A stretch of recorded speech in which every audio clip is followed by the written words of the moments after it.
सत श्री अकाल, जय भीम। मैं सज्जाद मापारी आज आपके साथ हाजिर हूँ समाचार यात्रा से। आज आप लोगों को देखने पता होगा दोस्तों के हालात क्या है। देश की आर्थिक परिस्थिति बहुत ही नाजुक होती जा रही है। दिन ब दिन देश की आर्थिक हालात डामाडोल होते जा रहे हैं।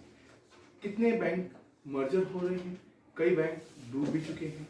ऐसे हालात में भी कुछ लोग हैं, कुछ संस्थाएं हैं, कुछ ऐसी छोटी पदपेढ़ियां हैं जो लोगों की आर्थिक सहायता करती जा रही हैं और लोगों के इस मदद के दरमियान वो अपना एक नया जो है मकाम हासिल करते जा रही है।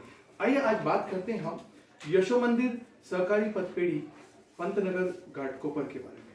ये पदपेढ़ी पिछले कई सालों से कार्यरत है। हमने इसके बारे में जानने की कोशिश की।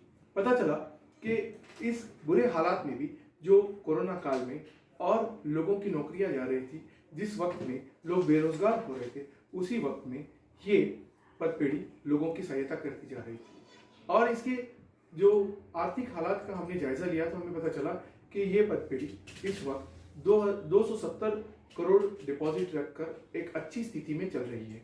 साथ ही साथ हमने जब इनके उच्च अधिकारियों से बात की तो पता चला कि उन्होंने 200 करोड़ का लोन कर्ज लोगों को मुहैया कराया। इस कोरोना काल में भी उनका जो रिकवरी रेट था बड़ा अच्छा था और इसी वजह से इस पदपेढ़ी की, यशो मंदिर सहकारी पदपेढ़ी की स्थिति बहुत ही मजबूत बनी हुई है।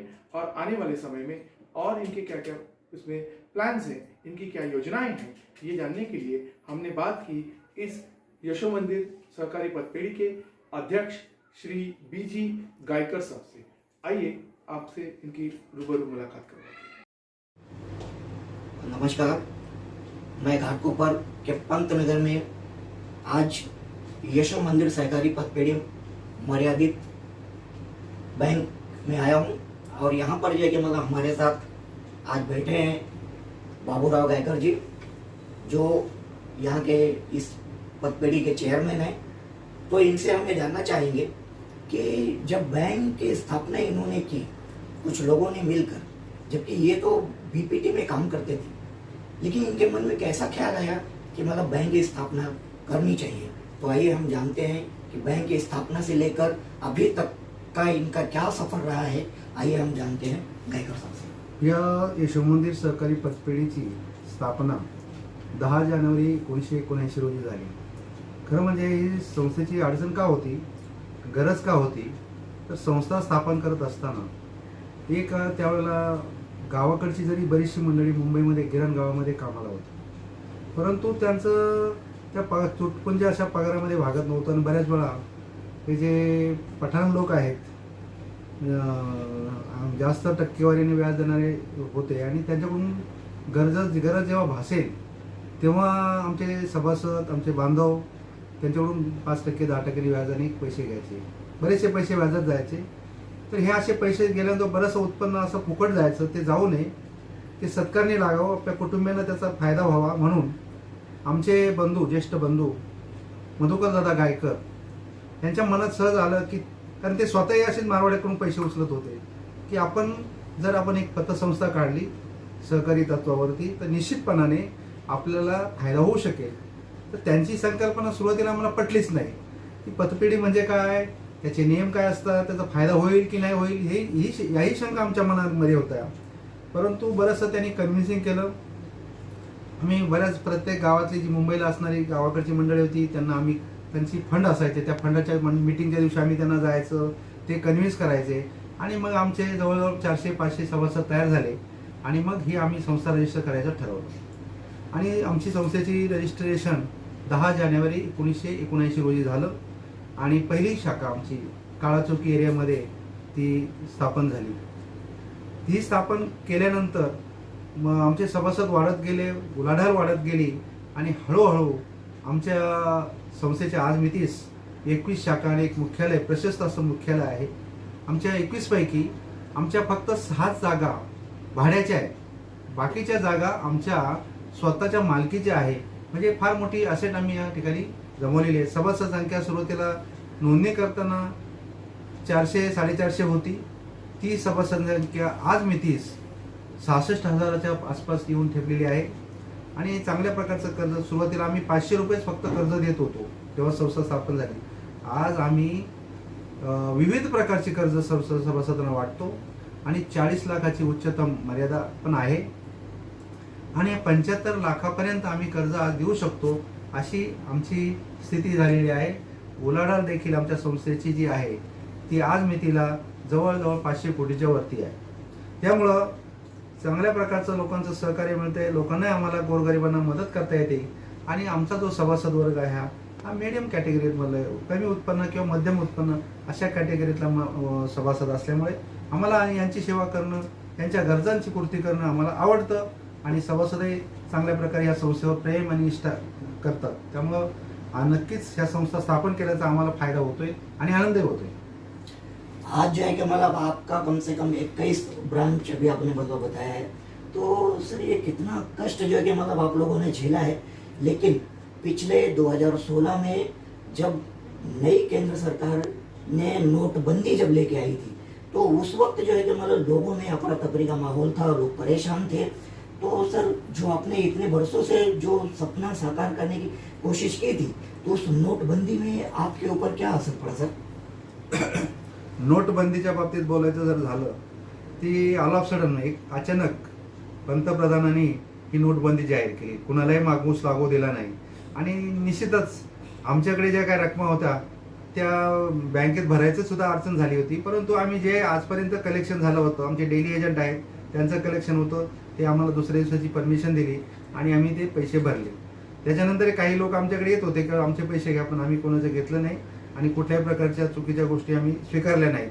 नोटबंदीमुळे लोकांच्या तक्रारी भरपूर झाल्या, म्हणजे लोकांच्या अडचणी भरपूर झाल्या आणि पैसे द्यायची पण म्हटलं कॅशमध्ये पैशाची अडचण यायची. परंतु आमच्याकडे याच्यावरती मात करायला आमच्याकडे उपाय होता, कारण आमच्याकडे डेली एजंट्स आहेत, 150 डेली एजंट्स आहेत आणि हे प्रत्येक शाखेमध्ये 5 मोठी शाखा असेल तर 10 एजंट आणि छोटी असेल तर 3-5 असे एजंट असल्यामुळे दररोज ते आपले जे काही छोटे छोटे उद्योग करतात, फुटपाथला असतील किंवा छोटे छोटे दुग्ध व्यवसाय असतील, छोटे उद्योगातून काही रोजगार मिळत असेल असे लोकांकडून ते डेली डॉक्टर असतील, वकील असतील यांच्याकडे दररोज जाऊन कलेक्शन करून आमच्या संस्थेमध्ये भरतात आणि ती कॅशमध्ये यायची.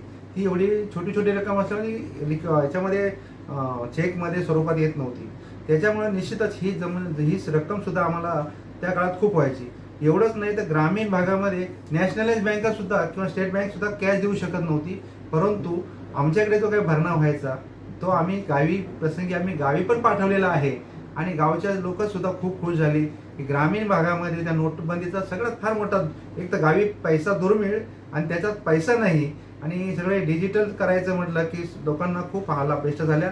परंतु आमची यशोमंदिर पतपेढी आम्ही अभिमानाने सांगू शकतो की ह्या संस्थेने ग्रामीण भागामध्ये विशेष मदत केलेली आहे, ती नाकारता येणार नाही. सर वो जो आरबीआई ने उर्जित पटेल के जाने के बाद जो अभी नया जो गाइडलाइंस जो आरबीआई का मतलब आया हुआ है उसका सर कितना जो कि मतलब असर आपके बैंकों पर पड़ता है?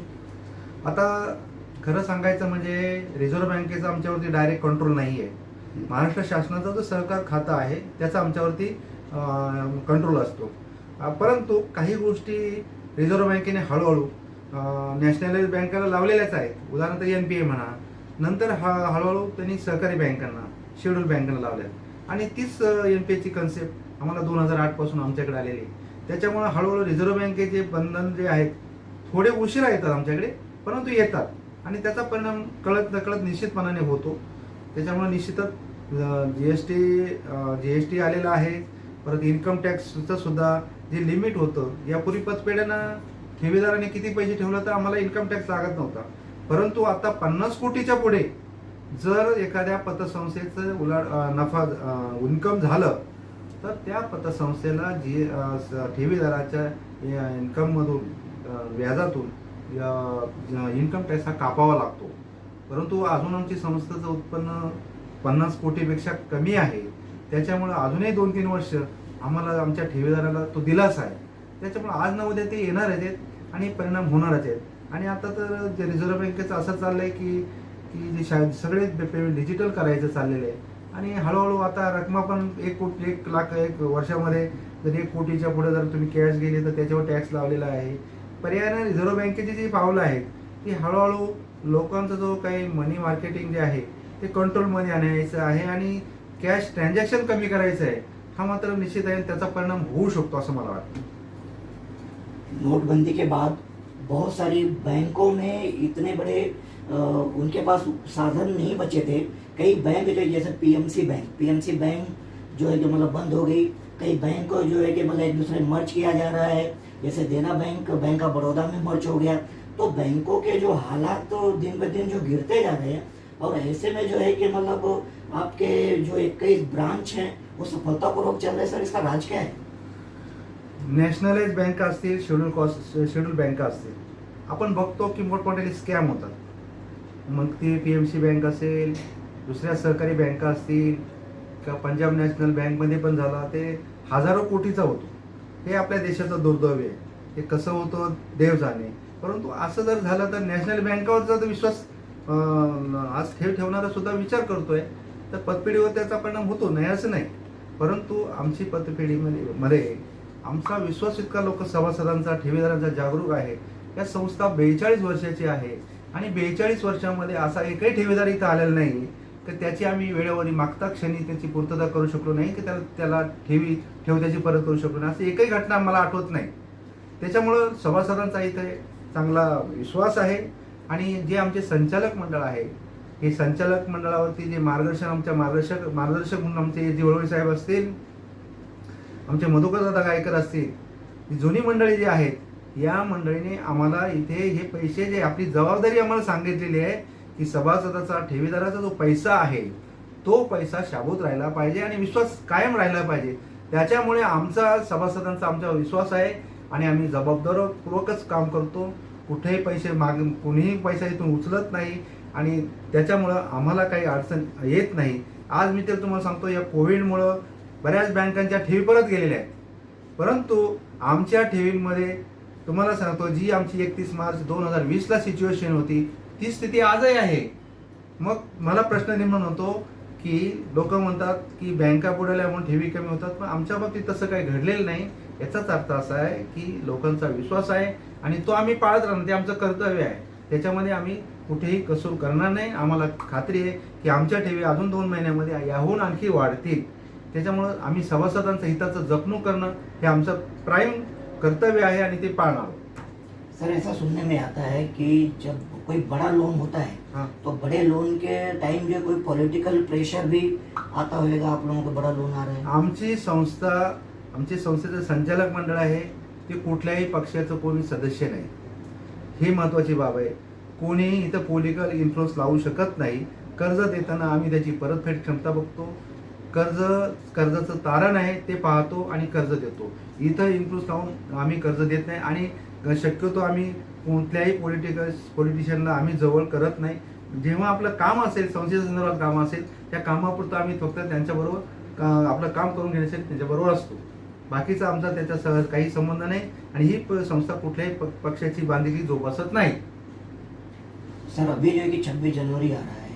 26 जनवरी गणतंत्र दिवस है. इस मौके पर आप अपने ग्राहकों को क्या संदेश देना चाहेंगे? ग्राहकांना एकच संदेश देणार आहे की आमच्यावरती आपण आतापर्यंत विश्वास ठेवलेला आहे, त्या विश्वासाला आम्ही तडा जाऊ देणार नाही.